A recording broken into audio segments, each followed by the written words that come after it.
അസ്സലാമു അലൈക്കും വറഹ്മത്തുള്ളാഹി തആല വബറകാതുഹു. സ്വാഗതം. കഴിഞ്ഞ മാർച്ച് 13-ന് മദ്രസയിലെ പാഠപുസ്തകങ്ങളുടെ പരിഷ്കരണവുമായി ബന്ധപ്പെട്ട് ഒരു വീഡിയോ ചെയ്തിരുന്നു. നിരവധി ആളുകൾ അത് കണ്ടു. ഏകദേശം 11,000-ഓളം ആളുകൾ അത് കണ്ടു. ഒരുപാട് കമൻറ്റുകൾ വന്നു. ഈ അടുത്ത് ഞാൻ ചെയ്ത വീഡിയോയിൽ ഏറ്റവും റീച്ച് കിട്ടിയ ഒരു വീഡിയോ അതായിരിക്കും. ഒരുപാട് കമൻറ്റുകൾ ഉണ്ടായിരുന്നു. ആ കമൻറ്റുകളിൽ നിന്നും പറയണമെന്ന് തോന്നിയ ചില കാര്യങ്ങളാണ്. നാളെ മുതൽ മദ്രസകൾ ആരംഭിക്കാൻ പോവുകയാണ്. അപ്പോൾ അതിൻ്റെ കൂടെ ഒരു പശ്ചാത്തലത്തിൽ ചില കമൻറ്റുകളൊക്കെ ഞാൻ വായിക്കാം. എന്നിട്ട് അതിൻ്റെ ചില വിശദീകരണങ്ങൾ എനിക്ക് പറയാനുള്ളത് കൂടി നിങ്ങൾ കേൾക്കണമല്ലോ. നിങ്ങൾ കമൻറ്റ് എഴുതി അങ്ങ് പോവും. കുറേ ആളുകൾ അതിനെ അനുകൂലിക്കും, പ്രതികൂലിക്കും. നെഗറ്റീവായ കമൻറ്റുകൾ ഉണ്ടായിരുന്നു, അതേപോലെ പോസിറ്റീവായ ധാരാളം കമൻറ്റുകൾ ഉണ്ടായിരുന്നു. ഓരോരുത്തർക്കും ഓരോ അഭിപ്രായങ്ങളുണ്ടാവും. ആ അഭിപ്രായങ്ങളൊക്കെ മാനിക്കുകയാണ്. എന്നിരുന്നാലും ചില കാര്യങ്ങൾ സൂചിപ്പിക്കണമെന്ന് തോന്നുകയാണ്. 8 കൊല്ലം മദ്രസയിൽ പഠിച്ചിട്ടും ഒരുപാട് പെൺകുട്ടികൾ നിസ്കരിക്കുന്നില്ല, തലമറക്കുന്നില്ല. ആൺകുട്ടികൾ പള്ളിയിൽ വരുന്നില്ല, നിസ്കരിക്കുന്നില്ല. എല്ലാവരും അല്ല, അത് പറഞ്ഞത് സത്യമാണ്. ഒരുപാട് കാലം പഠിച്ചിട്ടും നമ്മുടെ മക്കളിൽ പലരും അത് പ്രാവർത്തികമാക്കാത്തതിൻ്റെ ഒരുപാട് പ്രശ്നങ്ങളുണ്ട്.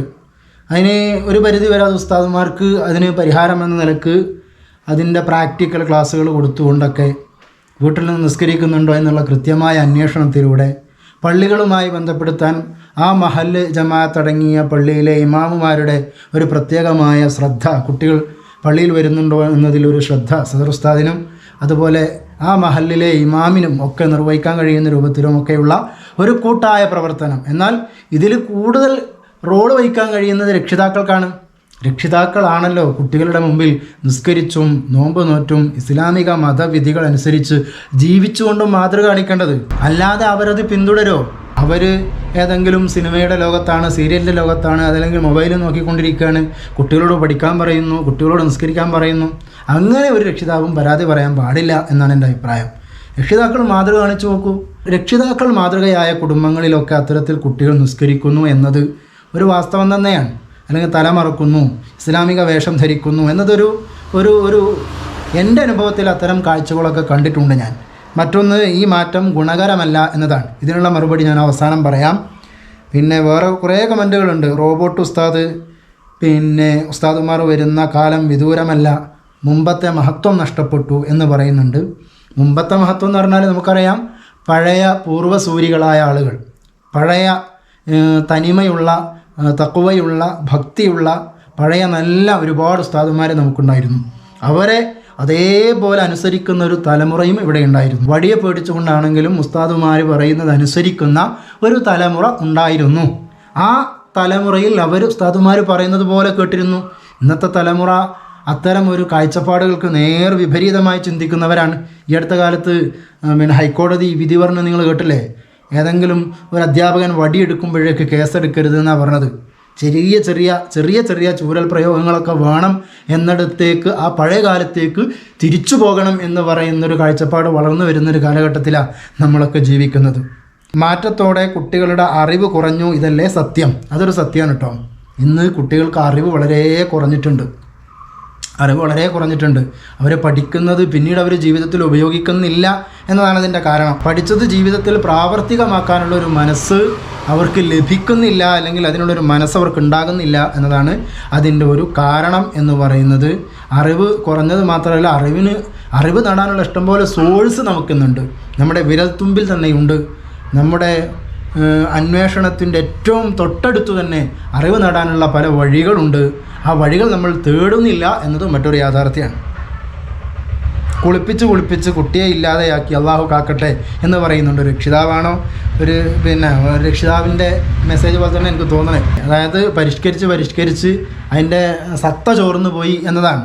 അതങ്ങനെ പൂർണ്ണമായും ഞാൻ അംഗീകരിക്കുന്ന ഒരു കമൻ്റ് അല്ല. കാരണം അതിനുള്ള ഒരു കാരണവും കൂടി ഞാൻ ഇൻഷാ അള്ളാഹ് ഇതിൻ്റെ അവസാനം നിങ്ങളുമായി അതിൻ്റെ കൂടെ മറുപടി ഞാൻ പറയും. പിന്നെ 1-ാം ക്ലാസ്സിലെ അറബി മലയാളം ഉണ്ടോ? ഇതൊന്നും മാറാൻ പോകുന്നില്ല എന്നൊക്കെ പറയുന്നുണ്ട്. അറബി മലയാളത്തിനെ കൊണ്ട് ഗുണം മാത്രമേ കുട്ടികൾക്കുള്ളൂ. നിങ്ങൾ മനസ്സിലാക്കേണ്ടത് ഇപ്പോഴും എന്തിനാണ് അറബി മലയാളം എന്നാണ് ചോദ്യം. അറബി എന്ന് പറയുന്ന ഭാഷ ലിസാൻ പഠിക്കലോടുകൂടി അറബി കുട്ടികൾ പഠിക്കാൻ. എന്നാൽ അതുമാത്രം മതിയോ അറബി പഠിക്കാൻ? ഒരു ലിസാനുൽ ഖുർആൻ മാത്രം മതിയോ? മദ്രസ പഠനം കൊണ്ട് ലക്ഷീകരിക്കുന്നത് അള്ളാഹുവിൻ്റെ റസൂലിൻ്റെ ഭാഷ, ഖുർആനിൻ്റെ ഭാഷ, സ്വർഗത്തിലെ ഭാഷ, അറബി എന്ന് പറയുന്ന ശ്രേഷ്ഠ ഭാഷ, അത് നിലനിന്നു പോവുക എന്നതാണ്. പഴയ കാലത്തൊക്കെ അറബി ഇത്രമേൽ ജനങ്ങളുടെ ഹൃദയത്തിൽ കടന്നുകൂടാൻ കാരണമായത് പഴയ കാലത്തെ ആളുകൾ അറബി മലയാളത്തെയും അത്രത്തോളം പ്രാധാന്യത്തോടു കൂടി കണ്ടിരുന്നത് കൊണ്ടാണ്. അറബി മലയാളത്തിൽ വിരചിതമായ ധാരാളം കൃതികൾ പഴയ മഹാന്മാരായ പണ്ഡിതന്മാരുടേതായി ഇന്ന് നമുക്ക് വായിക്കാൻ കിട്ടും. പഴയ കാലത്ത് അറബി മലയാളത്തിന് വലിയ പ്രാധാന്യം കൊടുത്തിട്ടുണ്ട്. അത് മദ്രസയിൽ നിന്ന് തുടങ്ങിയ ഒരു കാര്യമൊന്നുമല്ല, പഴയ കാലത്ത് ആലിമീങ്ങൾ തുടങ്ങി വെച്ചതാണ്. അതിൻ്റെ ഒരു ബറക്കത്ത് ഇന്നും നമ്മുടെ കുട്ടികൾക്ക് കിട്ടട്ടെ എന്നത് ഒരു ലക്ഷ്യവും, കേവലം ഒരു ലിസാനുൽ ഖുർആനിൽ മാത്രം പഠിക്കുന്ന അറബി കൊണ്ട് കുട്ടികളുടെ അറബി ഭാഷ സ്വായത്തമാക്കുക എന്ന് പറയുന്ന സംഗതിക്ക് ശക്തി കൂടും എന്ന് വിചാരിക്കരുത്. അറബി മലയാളവും കൂടി അറബിയുടെ കൂടെ പഠിക്കുമ്പോൾ ആ അറബി എഴുത്തുകളും അറബി വായനയും അറബി അക്ഷരങ്ങളോടുള്ള ബന്ധവും ഒക്കെ നിലനിന്ന് കിട്ടും എന്നതാണ് അതിൻ്റെ ഒരു ഗുണം എന്ന് പറയുന്നത്. അത് അതേപടി ഇങ്ങനെ തുടർന്ന് വരികയാണ്. അതിൽ വലിയ മാറ്റങ്ങൾ വേണമെങ്കിൽ ആധുനിക വിചക്ഷണരായ നമ്മുടെ പണ്ഡിതന്മാരൊക്കെ ചർച്ച ചെയ്ത് അതിൽ മാറ്റങ്ങൾ കൊണ്ടുവരേണ്ട കാലത്താണെങ്കിൽ അത് കൊണ്ടുവരികയും ചെയ്യും. എങ്ങനെയൊക്കെയാണ് ഇതിൽ മാറ്റങ്ങൾ വരിക എന്ന് നമുക്ക് പറയാൻ പറ്റില്ലല്ലോ. പിന്നെ എന്ത് തന്നെയായാലും പഠിപ്പിക്കാൻ പറ്റാത്ത കാലം എന്നൊരാൾ പറയുന്നുണ്ട്, അത് സത്യമാണ്. ഒരുപാട് മാറ്റങ്ങൾ വരുന്നുണ്ട്. പക്ഷെ കുട്ടികളെ പഠിപ്പിക്കുക എന്ന് പറയുന്നത് ദുർഘടമായൊരു സംഗതിയായി മാറാണ്. ദുർഘടമായൊരു സംഗതി.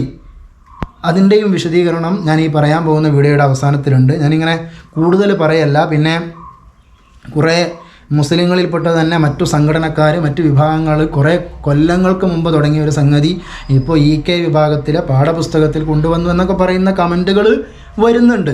ആയിക്കോട്ടെ, ഒരു വലിയ മാറ്റം, നല്ല മാറ്റം സമൂഹത്തിൽ കാണുമ്പോൾ അതിനെ നമ്മൾ പിന്തുടരും. അങ്ങനെ തന്നെയാണല്ലോ വേണ്ടത്. പാഠപുസ്തകങ്ങളിൽ ഇപ്പോൾ നമ്മൾ പരിശോധിക്കുമ്പോൾ ഇന്നലെ നമ്മുടെ പാഠപുസ്തകങ്ങൾ ഞാൻ കണ്ടു, 1-ാം ക്ലാസ്സിലടക്കം 2-ാം ക്ലാസ് 3-ാം ക്ലാസ്സിലൊക്കെയുള്ള പാഠപുസ്തകം നോക്കുമ്പോൾ ഇന്നത്തെ നമ്മുടെ കുട്ടികൾ സ്കൂളുകളിൽ പഠിക്കുന്ന അറബി ടെക്സ്റ്റുകൾക്ക് സമാനമായ രീതിയിൽ ചിത്രങ്ങളും മറ്റാശയങ്ങളും അതുമായി ബന്ധപ്പെട്ട പിന്നെ വിദ്യാഭ്യാസ വിചക്ഷണരായ വലിയ അതിലൊക്കെ കഴിവ് നേടിയ പ്രാപ്തരായ ആളുകൾ ഉണ്ടാക്കിയ ടെക്സ്റ്റ് ബുക്കുകളുടെയൊക്കെ ഒരു രീതി ഇത്തരം പുസ്തകങ്ങളൊക്കെ പിന്തുടരുന്നതായി എൻ്റെ ശ്രദ്ധയിൽപ്പെട്ടു. അത് കുട്ടികളിൽ ഗുണകരമായ മാറ്റം ഉണ്ടാകും എന്ന് നമുക്ക് പ്രതീക്ഷിക്കുകയും ചെയ്യാം. അതാണ് ഇവിടെ പറയുന്നത്. ഡിജിറ്റൽ കമ്പ്യൂട്ടർ ഇൻഫ്രാസ്ട്രക്ചർ ഒന്നുമല്ല, ടോപ്ലസും ഡിസ്റ്റിങ്ഷനും ഒന്നുമല്ല മുലിയാരെ മാറേണ്ടത്. ദർസ് പോലെ പഴമയിലേക്ക് പോയാൽ നല്ലത്. അല്ലെങ്കിൽ ബാപ്പാനെയും ഉമ്മാനെയും ആക്രമിക്കുന്ന കുറേ നിരീശ്വരന്മാരെ കാണേണ്ടി വരലാകും ഫലം. അതെ, അതൊക്കെ ഒരു യാഥാർത്ഥ്യമായ ചില കമൻറ്റുകളാണ് എന്നാണ് മനസ്സിലാക്കുന്നത്. കുറേ കമൻ്റ് ഉണ്ട് കേട്ടോ. ഞാൻ ഇതുവരെ ചെയ്ത എൻ്റെ വീഡിയോയിൽ ഒരുപക്ഷെ ഒരു ജിന്നുകളെ കുറിച്ച് മുമ്പ് ചെയ്തൊരു വീഡിയോ ഉണ്ട്. അതിനുശേഷം ഈ വീഡിയോക്കാണ് ഇത്രത്തോളം കമൻറ്റുകൾ വരുന്നത്. ചിലതൊക്കെ ഞാൻ വായിച്ചിട്ടുണ്ട്, ചിലത് വായിക്കാണ്ട് പോയിട്ടുണ്ട്. ഏതായാലും ഇഷ്ടംപോലെ ഉണ്ട്, നിങ്ങൾക്കത് വായിച്ച് നോക്കാം, നിങ്ങളുടെ അഭിപ്രായങ്ങൾ പറയാം. ഈ വീഡിയോയുടേതായാലും നിങ്ങൾക്കത് കമൻറ്റുകളായി ചേർത്ത് വെക്കാം. ഇനി ഞാൻ വിഷയത്തിൽ കടന്നു വരാം. വളരെ ചുരുക്കി ഞാൻ പറയാം. പുതിയ കാലത്തെ സൈക്കോളജി പറയുമ്പോൾ അതിൽ സൈക്കോളജിസ്റ്റുകളൊക്കെ അഭിപ്രായപ്പെടുന്ന അല്ലെങ്കിൽ അവരൊക്കെ ചർച്ച ചെയ്യുന്ന ഒരു പദമാണ് ബ്രെയിൻ ഫോഗ് എന്ന് പറയുന്നത്. ബ്രെയിൻ എന്ന് പറഞ്ഞാൽ തലച്ചോറ്, ഫോഗ് എന്ന് പറഞ്ഞാൽ നമുക്കറിയാം പുകയാണ്. അപ്പോൾ തലച്ചോറിൽ ഒരു പുക ബാധിച്ച ഒരു സമൂഹമായി നമ്മുടെ കുട്ടികൾ മാറിയിട്ടുണ്ട് എന്നാണ് ആധുനിക ലോകത്തെ വിദ്യാഭ്യാസ ചിന്തകരൊക്കെ പറയുന്നത്. അതിൻ്റെ പ്രധാനപ്പെട്ട കാരണം ഞാനൊരു ഉദാഹരണത്തിലൂടെ പറഞ്ഞാൽ, നല്ല ഭക്ഷണം നമ്മൾ കഴിച്ചു, ഭക്ഷണം നമ്മുടെ ശരീരത്തിന് ആവശ്യമാണ്, നല്ല രുചികരമായ ഭക്ഷണം നമുക്ക് ഇഷ്ടമാണ്. എന്നാൽ അതേ ഭക്ഷണം കുറേ കഴിച്ചാൽ നമുക്ക് എന്ത് സംഭവിക്കും? ഒരു തരം മന്ദിപ്പ്, ശരീരത്തിന് ഒരു ഉത്സാഹക്കുറവ്, ക്ഷീണമൊക്കെ തോന്നും അല്ലേ? അതേപോലെ ആളുകൾ മദ്യപിക്കുന്നത് ഇന്ന് ഏറ്റവും വലിയൊരു സാമൂഹിക വിപത്താണല്ലോ മദ്യപാനം. അതല്ലെങ്കിൽ കഞ്ചാവ് അല്ലെങ്കിൽ MDMA, ഇതൊക്കെ എന്തിനു വേണ്ടിയിട്ടാണ് ഓരോരുത്തരും ചെയ്യുന്നത്? അതിൽ നിന്ന് എന്തോ ഒരു സുഖം അവർക്ക് കിട്ടുകയാണ്. മദ്യപിക്കുമ്പോൾ എന്തോ ഒരു ആശ്വാസം, ഒരു സുഖം അവർക്ക് തോന്നുകയാണ്. അത് താൽക്കാലികമായൊരു സുഖമാണ്. അവർ മദ്യപിച്ച് കഴിഞ്ഞ് അതിൻ്റെ കെട്ടൊക്കെ വിടുമ്പോൾ വീണ്ടും അവർ പഴയ ജീവിതത്തിലേക്ക് വരും. അപ്പോൾ അവർ യാഥാർത്ഥ്യത്തെ അവർ തിരിച്ചറിയും. കുറച്ച് സമയം അവർ യാഥാർത്ഥ്യ ലോകത്തിൽ നിന്ന് മാറി നിൽക്കുകയാണ്. എന്നാൽ ഈ മദ്യപാനം ദിനേന തുടരുന്നൊരു മനുഷ്യനെ ശരിക്കും നമ്മൾ ശ്രദ്ധിച്ചാൽ അയാളിൽ വലിയൊരു ക്ഷീണം കാണാൻ കഴിയും. അയാളുടെ കണ്ണിൽ ക്ഷീണം കാണാൻ കഴിയും. അയാളുടെ പ്രവർത്തനങ്ങൾ മനസ്സിലാക്കി അയാളുടെ തലച്ചോറിനെ അത് ബാധിച്ചിട്ടുണ്ട്, അയാൾക്ക് ഓർമ്മക്കുറവുണ്ട്, അതോടൊപ്പം അയാളുടെ ആരോഗ്യം നശിച്ചുകൊണ്ടിരിക്കുന്നു എന്ന് വൈദ്യശാസ്ത്ര പരിശോധനയിലൂടെ മനസ്സിലാക്കാൻ കഴിയും. അങ്ങനെ ഒരുപാട് അതിൻ്റെ ദൂഷ്യഫലങ്ങളുണ്ട്. അത് ധാരാളം മദ്യപിക്കുന്നവർക്കുണ്ടാകുന്നതാണ്. കഞ്ചാവും അതുപോലെ തന്നെയാണ്. MDMA പോലെയുള്ള ലഹരി പദാർത്ഥങ്ങൾ ഉപയോഗിക്കുമ്പോഴും സംഭവിക്കുന്നത് മസ്തിഷ്കത്തിന് വലിയ ആഘാതം സംഭവിക്കുന്നു എന്നതാണ്. ഉറക്കക്കുറവുണ്ടാകുക, ക്ഷീണം ഉണ്ടാവുക, വിശപ്പില്ലായ്മ ഉണ്ടാകുക, അത് ശരീരത്തെ ബാധിക്കുക. അതേപോലെ നമ്മുടെ ആധുനിക ലോകത്തെ കുട്ടികൾക്ക് പിടിപ്പെട്ട ഒരു വലിയ പ്രശ്നമാണ് ബ്രെയിൻ ഫോഗ്. ബ്രെയിൻ ഫോഗ് എന്ന് പറഞ്ഞാൽ ധാരാളം സോഷ്യൽ മീഡിയയുടെ ഉപയോഗം, ഇപ്പോൾ ഇൻ്റർനെറ്റും കമ്പ്യൂട്ടറും മൊബൈലും ഒക്കെ ഇല്ലാത്ത വീടുകളില്ല. അത് ധാരാളമായി കുട്ടികൾ ഉപയോഗിച്ചുകൊണ്ടിരിക്കുകയാണ്. ചെറിയ കുഞ്ഞുങ്ങളടക്കം ഈ മൊബൈലിൻ്റെ അഡിക്റ്റുകളായി മാറി. കാർട്ടൂണുകളും ഇപ്പോൾ ഈ വേനലവധിയാണല്ലോ, ഇപ്പോൾ സ്കൂൾ വേനലവധിയാണ്. ഓരോരുത്തരും ചിന്തിച്ച് നോക്കും, നമ്മുടെ വീട്ടിൽ നടക്കുന്നത് എന്താണ്? നമ്മുടെ കുട്ടികൾ അധികവും മൊബൈലിൻ്റെ മുമ്പിലാണ്. അപ്പോൾ കുട്ടികൾക്ക് സംഭവിക്കുന്ന എന്താണ്? അവരുടെ തലച്ചോറിൽ ഒരു പുകമറ രൂപപ്പെട്ടുകൊണ്ടിരിക്കുന്നു. തലച്ചോറിൻ്റെ പ്രവർത്തനത്തിൻ്റെ ക്രമീകരണത്തിന് താളം തെറ്റുന്നു. തലച്ചോറ് ക്ഷീണിക്കുകയാണ്. ഓർമ്മക്കുറവുണ്ടാകാൻ, വ്യക്തതയില്ലായ്മ ഉണ്ടാകാൻ. പെട്ടെന്നൊരു പേര് ചോദിക്കുമ്പോൾ, മുമ്പ് പരിചയപ്പെട്ട ഒരാളെക്കുറിച്ച് ചോദിക്കുമ്പോൾ, കഴിഞ്ഞ പാഠത്തിൽ എന്താണ് പഠിച്ചതെന്ന് ചോദിക്കുമ്പോൾ ഓർമ്മയില്ല എന്ന് പറയുന്ന ഒരവസ്ഥയിലേക്ക് കുട്ടികൾ എത്തിപ്പെടുകയാണ്. അതെന്തുകൊണ്ടാണ്? കൂടുതൽ ഇത്തരം കാര്യങ്ങൾ ഉപയോഗിക്കുന്നത് കൊണ്ട് വരുന്ന ഒരപകടമാണ്. അത് വലിയവർക്കുണ്ടാവും കേട്ടോ. പഴയ കാലത്തെ ആളുകൾ മൊബൈലും കമ്പ്യൂട്ടറും ഒന്നും ഇല്ലാതിരുന്ന കാലത്ത് അന്നത്തെ ആളുകൾ, പ്രായമുള്ള ആളുകൾ, ഇന്നും ജീവിച്ചിരിക്കുന്ന ആളുകൾ ഒരു മതപ്രഭാഷണമൊക്കെ 3 മണിക്കൂർ ശ്രദ്ധിച്ചിരുന്ന് കേൾക്കാൻ പഴയ ആളുകൾക്ക്, നമ്മുടെ ഉപ്പാപ്പന്മാർക്കൊക്കെ കഴിയും. എന്നാൽ നമുക്ക് 5 മിനിറ്റ് ഇരുന്ന് ഒരു മതപ്രഭാഷണത്തിൻ്റെ കാതലായ വശം കേൾക്കാൻ നമുക്ക് കഴിയുമോ? ഇല്ല. നമ്മുടെ ശ്രദ്ധ മാറിപ്പോവാൻ, നമ്മൾ ഒന്നിൽ നിന്ന് മറ്റൊന്നിലേക്ക് മാറാൻ ആഗ്രഹിക്കാൻ, നമ്മുടെ മസ്തിഷ്കം നമ്മോട് ആവശ്യപ്പെടാൻ, ഇത് മാറി, വേറെന്തെങ്കിലും ചെയ്തോ. പള്ളിയിൽ പോയി നിസ്കരിച്ച് ദിക്ർ ചൊല്ലി അങ്ങനെ അതിൽ ലയിച്ചിരിക്കാൻ നമുക്ക് കഴിയുന്നില്ല. ആ സമയത്ത് നമ്മൾ എന്ത് ചെയ്യും? വേറെ എന്തെങ്കിലും മൊബൈലോ അല്ലെങ്കിൽ മറ്റെന്തെങ്കിലും ശ്രദ്ധയിലേക്ക് നമ്മുടെ മനസ്സിങ്ങനെ അറിയാതെ പോവും. അധ്വാനിക്കാതെ കുറഞ്ഞ സമയത്തിനുള്ളിൽ ലാഭം എങ്ങനെ നേടാമെന്ന് ചിന്തിക്കുന്ന ഒരു ജീവിത കാഴ്ചപ്പാട് വളർന്നു വന്നിട്ടുണ്ട്. അപ്പോൾ അധ്വാനിക്കാൻ മനസ്സില്ലാത്തൊരു സമൂഹം നമ്മുടെ ഇടയിൽ വളർന്നു വരികയാണ്. കൊച്ചു കുഞ്ഞുങ്ങളിൽ വളർന്നു വരികയാണ്. ഇതിനെ അവർക്ക് പ്രധാനമായും കാരണമാകുന്ന 1-2 സംഗതികൾ. ഒന്ന് ഇൻഫ്ലുവൻസാണ്. നമ്മളിപ്പോൾ പറഞ്ഞ ഈ മൊബൈലിൻ്റെ, സിനിമകളുടെ, ഇൻ്റർനെറ്റിൻ്റെ, റീലുകളുടെ, പ്രത്യേകിച്ച് റീലിൻ്റെ പ്രത്യേകത എന്താ അറിയോ? ഒന്ന് കഴിഞ്ഞാൽ പെട്ടെന്ന് അടുത്ത കാഴ്ചയിലേക്ക് പോകാം, അത് കഴിഞ്ഞ് പെട്ടെന്ന് അടുത്ത കാഴ്ചയിലേക്ക് പോകാം.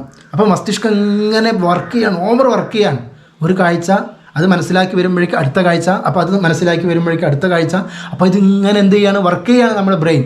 അപ്പോൾ അതിന് സ്വാഭാവികമായും ക്ഷീണം സംഭവിക്കുന്നു. അപ്പോൾ അതുപോലെ ഉള്ള പ്രശ്നങ്ങളാണ്. പെട്ടെന്ന് ബ്രെയിൻ കൂടുതൽ വർക്ക് ചെയ്തുകൊണ്ട് ഒന്നിൽ തന്നെ ശ്രദ്ധ കേന്ദ്രീകരിച്ചിരിക്കാൻ കഴിയാത്ത, അറ്റൻഷൻ സ്പാൻ ഇല്ലാത്തൊരു തലമുറയായി നമ്മുടെ മക്കൾ മാറാൻ. അപ്പോൾ അതിനെന്തെങ്കിലും ഒരു പരിഹാരം കാണണ്ടേ? ഈ ആധുനിക കാലഘട്ടത്തിൽ അതിനെന്താണ് പരിഹാരം എന്ന് ചോദിക്കുമ്പോഴാണ് ഇത്തരം പാഠ്യ പദ്ധതികളിൽ, ഇത്തരം ഗ്രന്ഥങ്ങളിൽ, പാഠപുസ്തകങ്ങളിൽ ഈ മാറ്റങ്ങൾ വരുന്നത്. കുട്ടികൾക്ക് ഒന്നിൽ നിന്ന് മറ്റൊന്നിലേക്ക് പെട്ടെന്ന് പോകാൻ കഴിയുന്ന, അല്ലെങ്കിൽ ശ്രദ്ധിച്ചു മനസ്സിലാക്കാൻ കഴിയുന്ന ടെക്നിക്കുകളിലൂടെ അവരെ പഠിപ്പിക്കാൻ ശ്രമിക്കുക. എന്നെയൊക്കെ പഠിപ്പിച്ച എൻ്റെ അധ്യാപകൻ എന്നോട് പറഞ്ഞിട്ടുണ്ട്, ടീച്ചർ എന്ന് പറഞ്ഞാൽ ഒരേ സമയം ചിലപ്പോൾ സർക്കസുകാരനും മാജിക്കുകാരനും പാട്ടുകാരനും കഥാകാരനും ഒക്കെയായി മാറേണ്ട ഒരു ക്ലാസ് മുറിയിൽ അങ്ങ് ചെന്നാൽ അധ്യാപകൻ അടങ്ങിയിരിക്കാനുള്ള സമയമില്ല. എങ്ങനെയെങ്കിലും കുട്ടികൾക്കിത് മനസ്സിലാക്കിപ്പിക്കാൻ എന്ത് തന്ത്രവും പ്രയോഗിക്കാൻ ഒരു അധ്യാപകൻ എന്തായിരിക്കണം? അതിന് പ്രിപ്പയർ ആയിക്കൊണ്ടായിരിക്കണം ക്ലാസ്സിൽ ചെല്ലേണ്ടത് എന്നാണ്.